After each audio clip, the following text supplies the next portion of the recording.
Time to turn the desk over to our recently returned Carly Agro for sports. And Carly, this evening of champions, they've always brought in a bunch of big names, and this year no exception for the Bobcats. Oh, very much so. Obviously, Pat Quinn wasn't able to make it. He fell ill, but man, his replacement, very impressive. Well, since 2008, the Bobcats have quote-unquote dropped the puck on their season with a night early with the Evening of Champions fundraiser. Jeremy Roenick, Barry Melrose, Gizmo Williams, and Terry O'Reilly are just a few of the names who have attended. Well, Aaron Streck was there last night for the big event, and he tells us more about the guest speakers that included a 4-time Stanley Cup champ and a 2-time Olympic women's hockey gold medalist. Third-year Bobcat Kyle Harris is used to lighting the lamp. He led the Bobcats in scoring last season with 22 goals and 51 points. The 19-year-old was joined by the rest of his teammates to meet a true goal scorer, Mike Bossy. He more or less just said he wished us a good season, and I was a little nervous to ask him on tips and stuff, but he more or less just said have a good season, play the game you love, and enjoy it. You know, hockey's all about hard work. It's all about I say, you know, playing within the system that your team has out on the ice, and making sure that you don't go back into the room after a game and you know, regret not giving 100%. Back injuries caused Bossy to retire after just 10 NHL seasons. But in that time, he tallied over 550 goals and hoisted 4 Stanley Cups. Proud about the 9 consecutive 50-goal or plus seasons that I had. It's the only record that Wayne Gretzky doesn't have. Are you hoping his 50 goals in 50 games could rub off on you?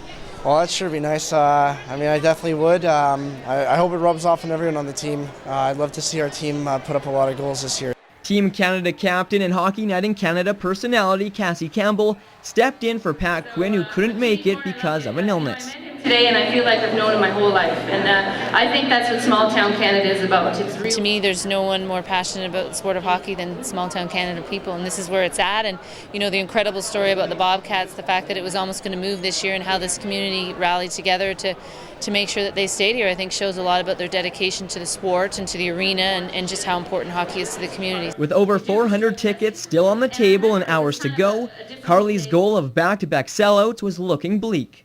Good for her for believing in a cause and sticking to it, and especially as a public figure, it'd be easy to sort of, you know, find a hotel or sleep at home or, you know, trick people behind the television. So good for her for doing what she's doing, and I'm sure that people are pleased about it.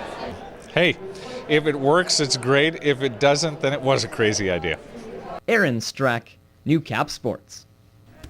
Well, last night, as the Evening of Champions wrapped up, I was fully prepared to head back to Bonnyville and continue my ticket selling campaign to get me to the game. With no sellout in sight, it was looking like another day out on the open road. That was until late last night, or I should say early morning, when I got the news that 2 local companies had stepped up and made it possible for me to get to the game.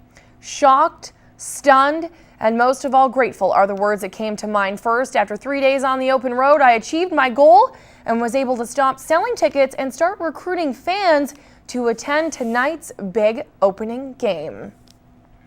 Hello, boys and girls. My name's Carly.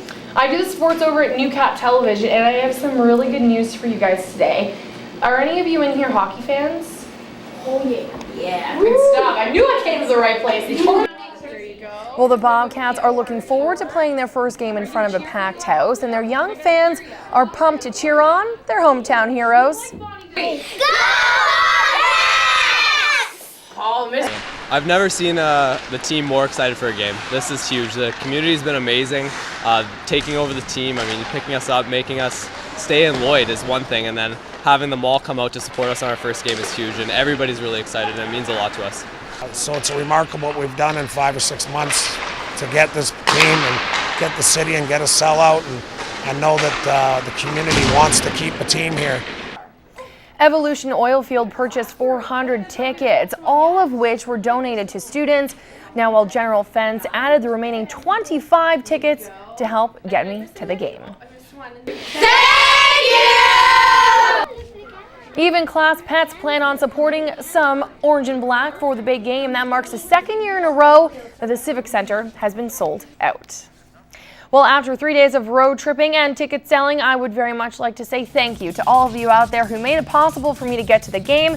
All in all, I traveled 160 kilometers thanks to the purchase of 650 tickets. Woo, what a week.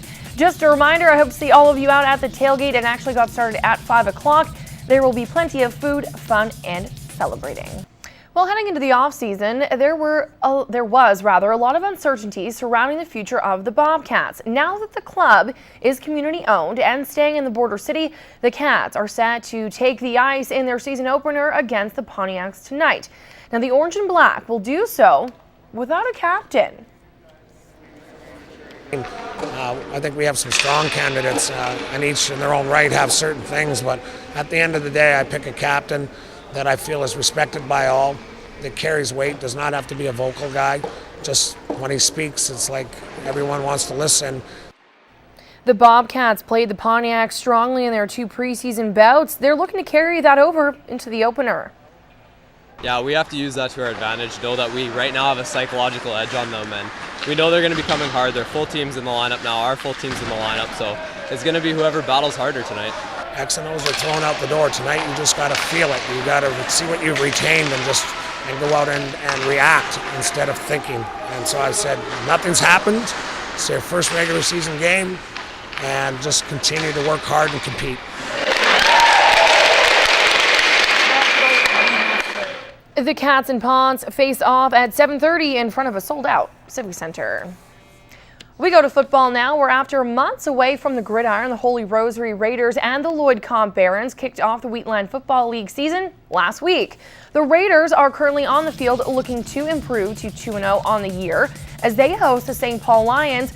Currently, it is 13-8 for the Lions at the half. Now, both teams were able to convert on their opening drives. Meanwhile, the Lloyd Comp Barons are up in Bonnyville trying to pick up their first win of the season against the Voyageurs. We do not have a score on that game for you at this time.